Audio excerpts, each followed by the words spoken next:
ঢাকার আশুলিয়ায় দুই বিশ্ববিদ্যালয়ের শিক্ষার্থীদের মধ্যে ভয়াবহ সংঘর্ষ। সবকিছুর শুরু এক ফোঁটা থুতু দিয়ে। হ্যাঁ, আপনি ঠিক শুনেছেন, একটা থুতু। কিন্তু সেটাই মুহূর্তের মধ্যে আগুন জ্বালিয়ে দিল দুই বিশ্ববিদ্যালয়ের শত শত তরুণের রক্তে। গতকাল সন্ধ্যার পর ড্যাফোডিল ইউনিভার্সিটির শিক্ষার্থীদের ভাড়া বাসা ব্যাচেলর প্যারাডাইস হোস্টেল এর পাশে বসেছিলেন সিটি ইউনিভার্সিটির শিক্ষার্থীরা। তাদের মধ্যে এক শিক্ষার্থী থুতু ফেললে অসতর্কতাবশত সেখান দিয়ে মোটরসাইকেল যোগে যাওয়া ড্যাফোডিল ইউনিভার্সিটির এক শিক্ষার্থীর শরীরে লাগে। সেই থুতুই যেন হয়ে গেল আগুনের স্ফুলিঙ্গ। দুই পক্ষের মধ্যে কথা কাটাকাটি, গালাগালি, তারপর হঠাৎ উত্তেজনা ছড়িয়ে পড়ে। রাত গড়িয়ে তখন ৯টা।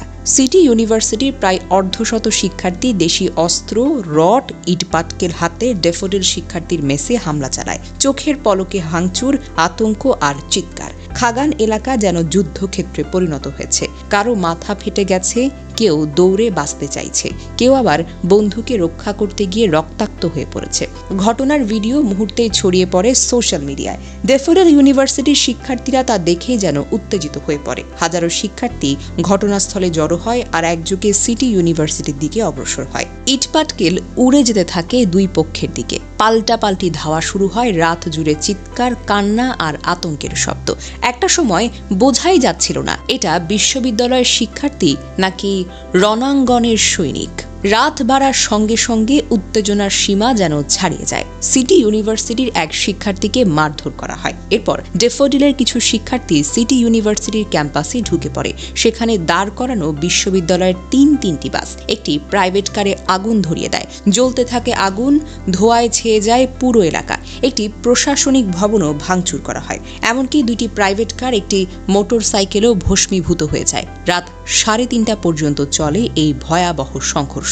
চারপাশে কান্না, আহতদের আর্তনাদ আর পুলিশের সাইরেনের শব্দ।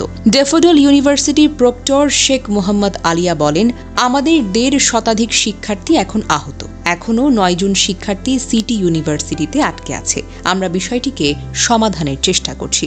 অন্যদিকে সিটি ইউনিভার্সিটির প্রক্টর অধ্যাপক আবু জায়েদ ক্ষোভ প্রকাশ করে বলেন, ছাত্রদের মধ্যে সামান্য ঝামেলা থেকে ক্যাম্পাস জ্বালিয়ে দেওয়ার মতো ঘটনা হতে পারে না।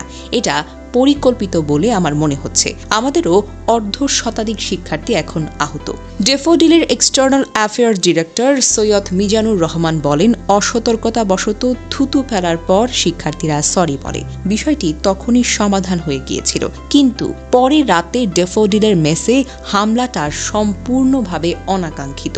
অন্যদিকে সিটি ইউনিভার্সিটির প্রশাসন বলছে কেউ চায়নি এই ধরনের কোনো সংঘর্ষ হোক, কিন্তু কিছুটা বহিরাগত পরিস্থিতি ঘোলাটে করে দিয়েছে।